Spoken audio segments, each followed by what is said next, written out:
શું તમે જમી લીધું? પણ ઘણા લોકો છે જેઓને આજે બપોરના 1 વાગ્યા સુધી જમવાનું નસીબ નથી થયું. ભોજન આપણા માટે બેઝિક નીડ છે અને ઘણા લોકો માટે આખી થાળીનું ભોજન એ એક લક્ઝરી છે, એક સપનું છે.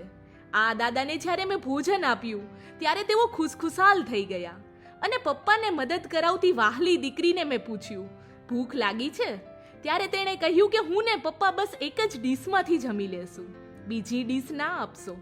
આ દાદાએ કહ્યું કે જીવન કઠિન છે પણ આ દુનિયા દયાળુ લોકોને લીધે જ ટકી રહી છે. ભોજન કેટલી નાનકડી વાત છે ને!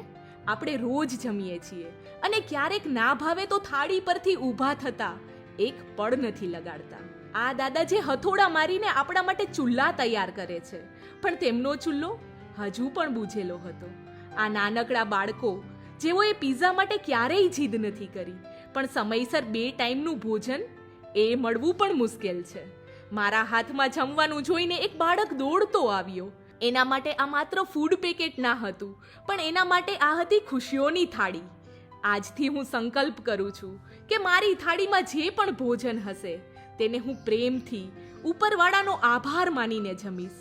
આંસુ લૂછતી વખતે લાગ્યું કે ભૂખ એક એવી લાગણી છે જે ધનિક અને ગરીબ બંનેને એક સરખો બનાવી દે છે.